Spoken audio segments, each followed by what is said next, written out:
Interview.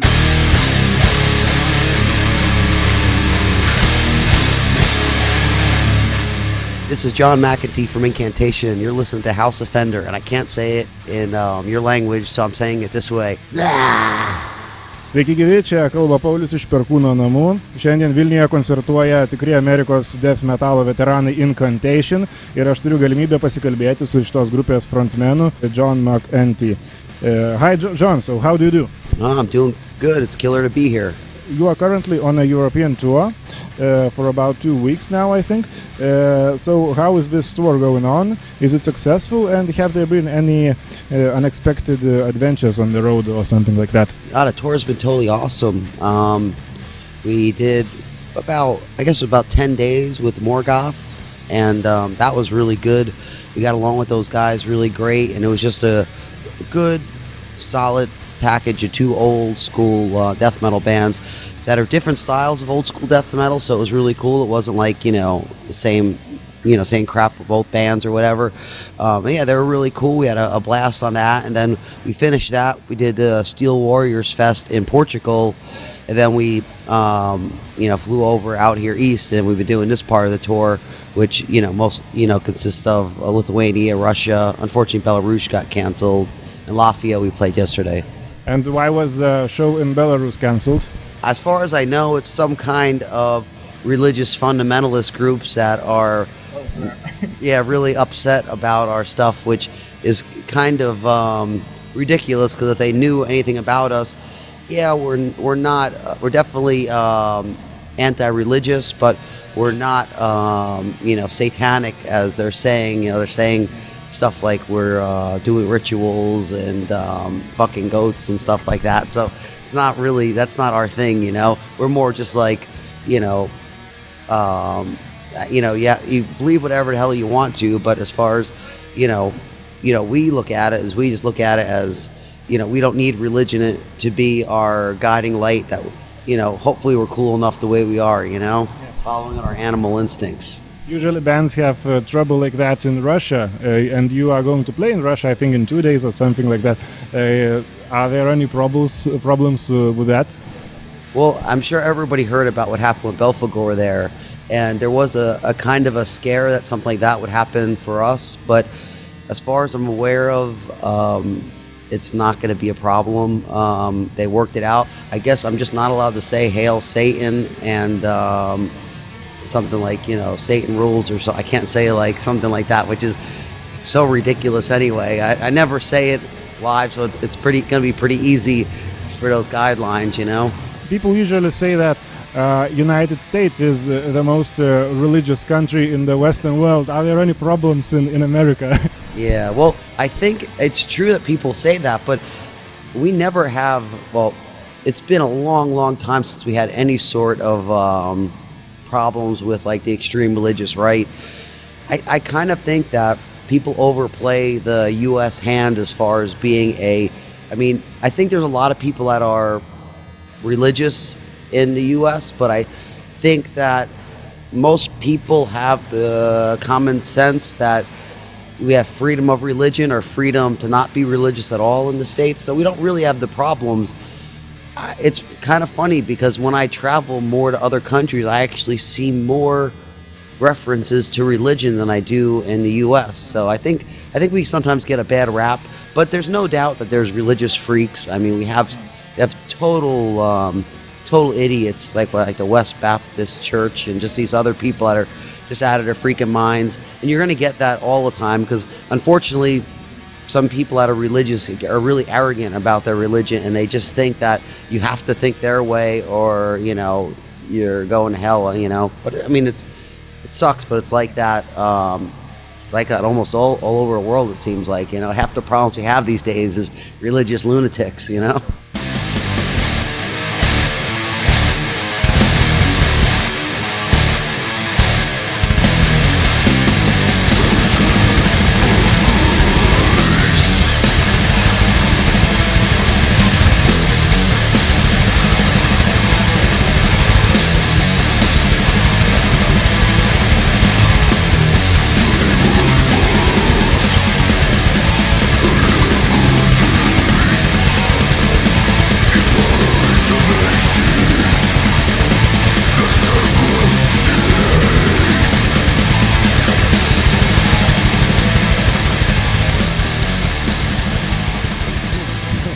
The last time you played in Lithuania, I think, was about 9 years ago. Do you have any memories from that show?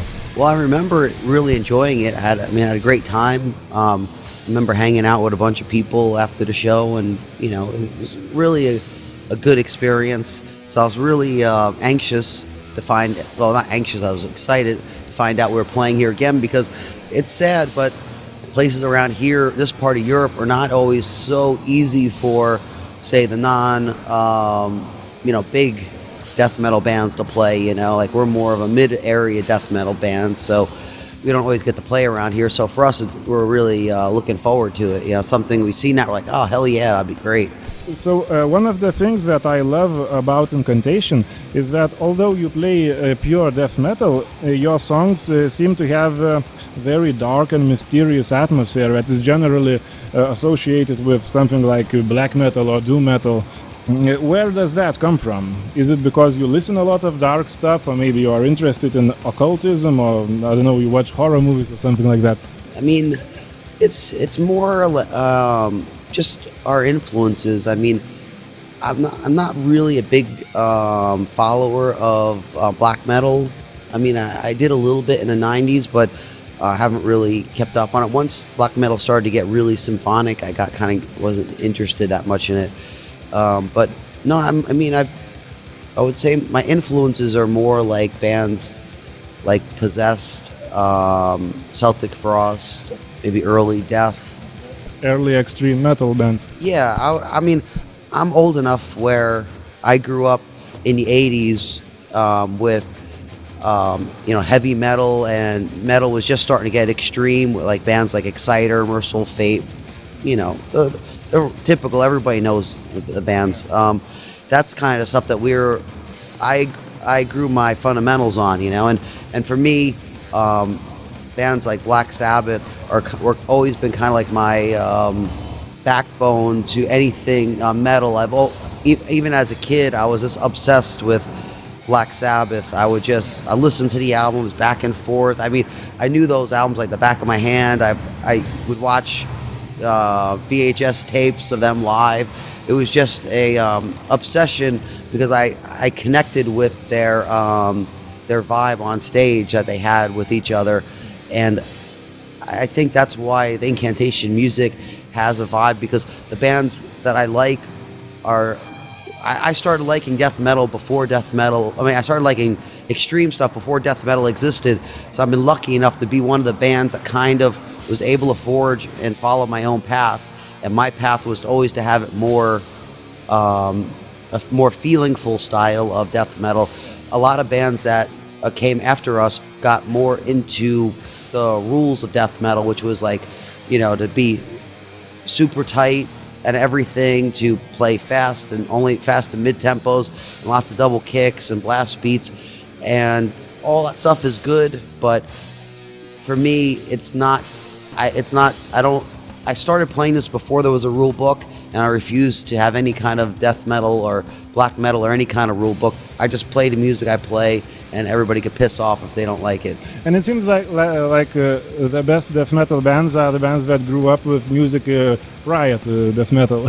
Yeah, well, I think that it's because, like I said, the bands that came before death metal got popular, there wasn't a rule book. Once Morbid Angel, Obituary put out albums, once Suffocation put out albums, bands started using them as their templates for their bands, which is natural. But at the same time, I think it limits a little bit too, because you're following something that you're following in the next step, and sometimes things get refined so much that you start to lose the bits that make it interesting and original. And because to me, kind of death metal is enough as far as where to go, and I could conquer a lot of territory just being death metal. It doesn't need to be what nowadays so-called call like brutal death metal or these other styles, which all have their place and they're fine. But I find myself limited in that category. I need to express myself. I need to know that I'm not limited by any any subgenre of it. Even though, okay, we're a subgenre of death metal, that's like the last subgenre. Okay, I'm fine with that. That's where my comfort zone is, you know? I don't know if it makes sense, you know?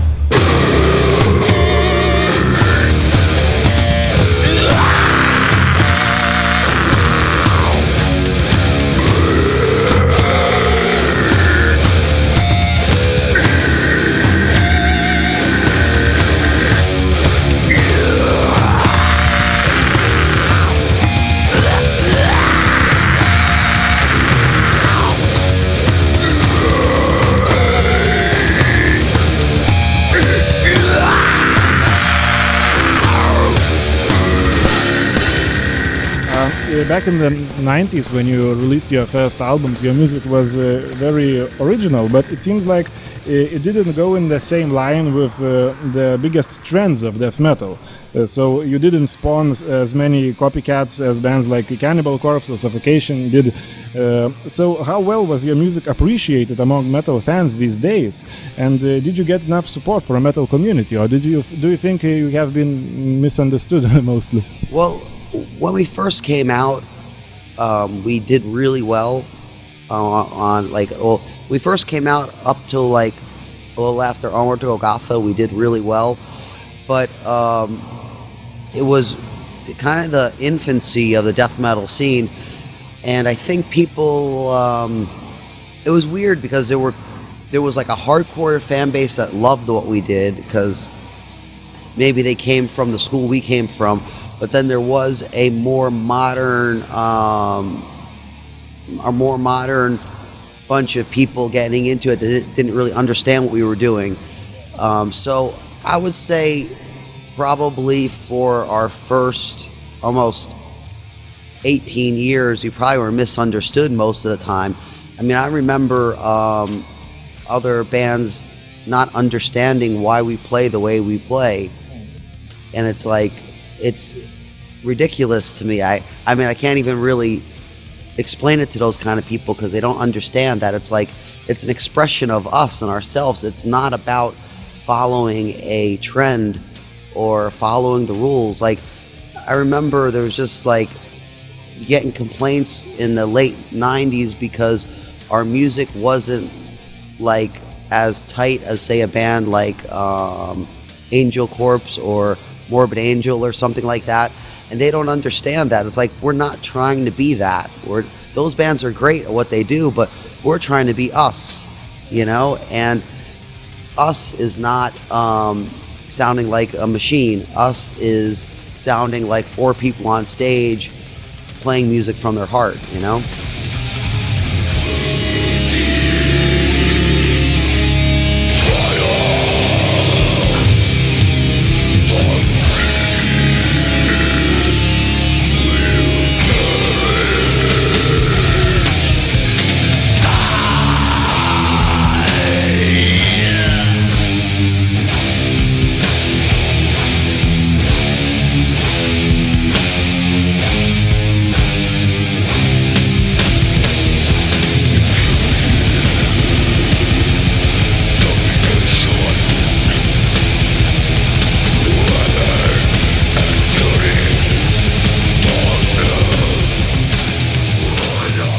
It seems to me that Incantation is even more influential now than it was in the past. Bands like Dead Congregation, Grave Miasma, and some others are now successfully following your steps. Have you noticed this trend, and how do you think the metal scene has changed lately? Yeah, I noticed it. Maybe it's probably been about 8 to 10 years ago. I started to notice there was new interest in what we've done in the past and what we're doing now, with a lot of people kind of starting to understand it and get into it and stuff like that. And yeah, I noticed bands like Dead Congregation for sure, you know, and there's really a whole bunch of Father Be Fouled that really take what we did on, especially our first two albums, mostly. Really, it's strange because they mostly follow our second album, Mortal Throw of Nazarene, which at the time when it came out was a major disappointment to everyone. I mean, except for us, we didn't mind it, but a lot of people were really disappointed with it when it came out because it wasn't typical death metal album. And it seems like now people use it as the blueprint of their whole band, which is an honor. And it's kind of like the natural progression of music. It just it was just a shock when I noticed that bands were using our stuff as direct influences, because back in the 90s not many bands took us as a direct influence. It was mostly Suffocation was the big one, or Cannibal Corpse, or Morbid Angel, or Deicide or something was the big ones. But now it's like there's a whole subgenre of death metal now based upon the style that we created on our second album, which obviously is an honor. It's personally, I can't listen to it because it's a little strange to listen to other bands play the almost identical stuff that I could have wrote. So it's a little strange for me, but I think it's cool, and there's no greater honor than people trying to copy your style, but it's also at the same time, we had our influences. We just were able to move them in a way that they didn't, our influences were able to just be minimal in it, And I just urge all bands, no matter what, if they're influenced by us or other bands, that they should always follow their inner instinct and their inner mind as far as writing too. Take what we created and create something that is uniquely your own out of it. Don't, plagiarism isn't necessarily the best way to go. I think in the long term, you'll be more disappointed just copying what we do instead of trying to understand the essence of what we're doing and use that as an inspiration.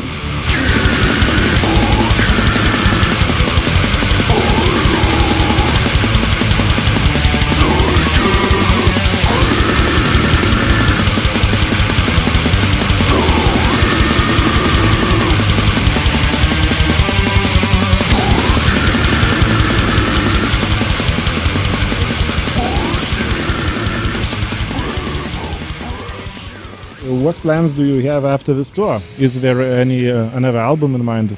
Yeah, we actually were on the finishing touches of our last album. We were trying to finish it before the tour, but we just couldn't quite get it done. We had a couple of issues we had to take care of, and I started to realize that we were just rushing too much, and it's better to just hold it and just take care of it properly when we get home.